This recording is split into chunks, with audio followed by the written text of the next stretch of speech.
Hi, I'm Emma George. I love getting out into the bush. And this weekend, my son Cooper and I are going to be exploring the track, which goes from Mundaring all the way down to Albany. But you can also do it in sections. So we've jumped on here in Dwellingup and we're looking forward to meeting Mark Skeels from the WA Four-Wheel Drive Association, and he's going to show us sections of the track.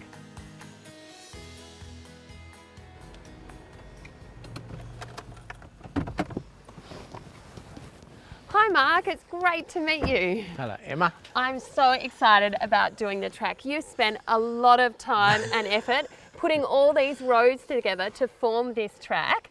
Are you excited about showing people now? It is, it's good. It'll be open to the public soon and we're looking forward to it.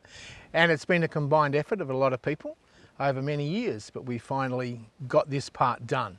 Fantastic. Well, we're doing this section. We've jumped on here in Dwellingup because we've only got a couple of days. What are we going to see? Lots of trees, some mud. Yeah. Well, I'm a little bit worried. I have lost my mud flaps, but it doesn't matter. The van will get dirty. But this is not a hardcore four-wheel drive track. I'm going to be fine with my van and the bikes on front. You will be. There will be tiny flecks. That's okay. But we like that. That's okay. That's all right with the suspension. All right, well, I'll let you lead the way and I'll follow. Thank you very much. Let's Thanks, go. Mark.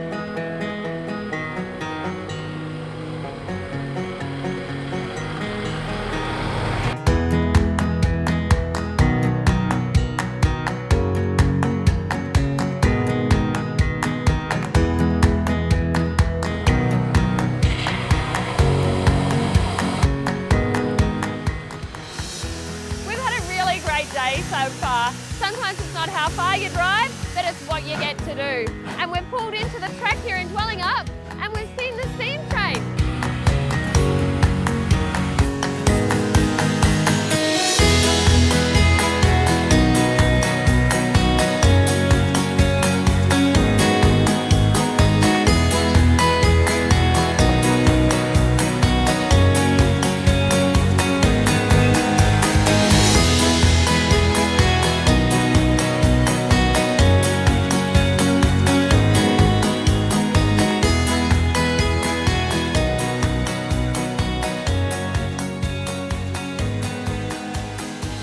I've had a great couple of days traversing the tracks and seeing a lot of places I didn't even know about. We've got a lovely campsite here on the Blackwood River, but I just want to know a little bit more about the track. How long has it taken you to put all of these roads together? It initially commenced maybe 10 or 11 years ago.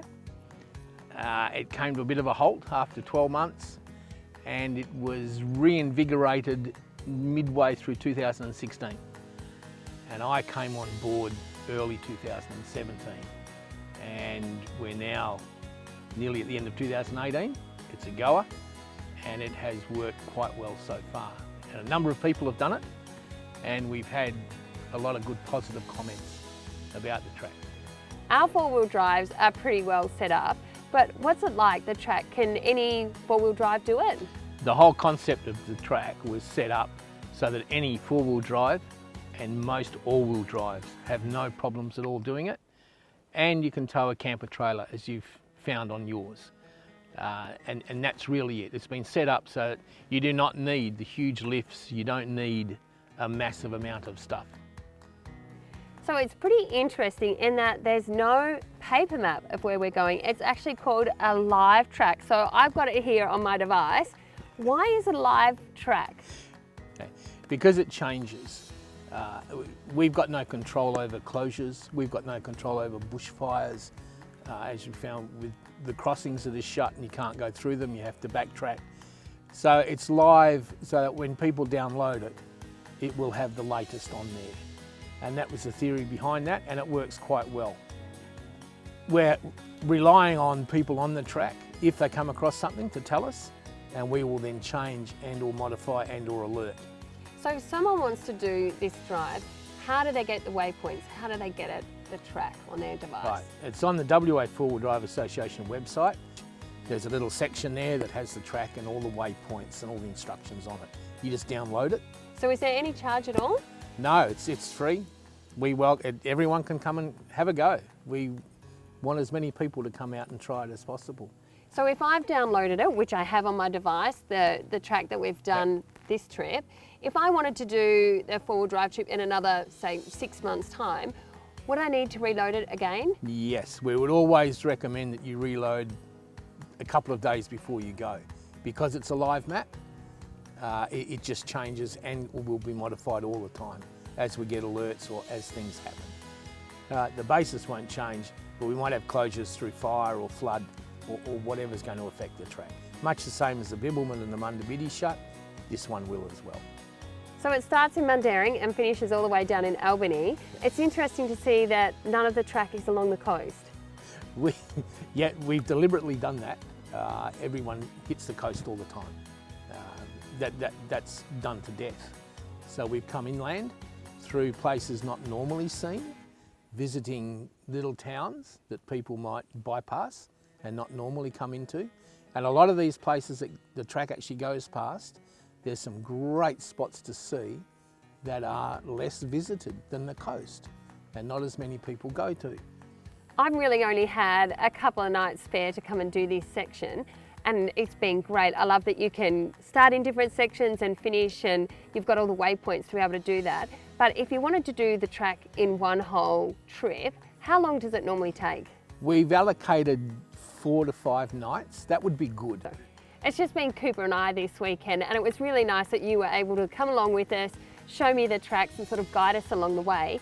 If there were travellers that weren't so confident and wanted someone to go with them, is there someone available to do that? There's 32 clubs in the Four-Wheel Drive Association. Every club takes visitors on trips. They would be more than pleased to take people. And while you're there, not only will you enjoy the trip, but you might pick up a few things and we'll help you learn as well. If you're wanting to camp along the way, do you need to be fully self-sufficient, or are there different campsites you can stay at? The whole thing's different. There's remote camping, like we are now, where what you bring in, you've got to take out your rubbish, but you're better off bringing in firewood and stuff like that. There's camping in town, camping in caravan parks. There will be B&Bs, there will be farm stays, there's everything. And that's the beauty of it. If you're not set up as we are to camp remotely, if you want, you don't need to tow things. You don't need, as I've got my swag, you don't need tents. You can just stay in the towns. So how many kilometres is the track all put together? It's from Mundaring to Albany, it's about 920, 930 kilometres, the total distance, which is better than the 410 from Perth straight down the highway. Certainly a lot more interesting, that's for sure. And the big question is the track going to stop in Albany? Are there any thoughts about perhaps maybe venturing further afield? Oh, well, it looks as though we'll end up about 4,000 kilometres. Wow, that is going to be a big trip. So yes, this is just the first part. Oh, fantastic. So we just stay tuned to the WA Four-Wheel Drive Association website. If there's any updates, it'll be on there? Possibly, or the 2019 Four-Wheel Drive show. Well, we'll look forward to seeing it then. Well, Mark, thank you very much for showing us this section of the track. We've had a really great time. Look, it's been a pleasure. I'm really glad you enjoyed it. Next time, we do the bigger section.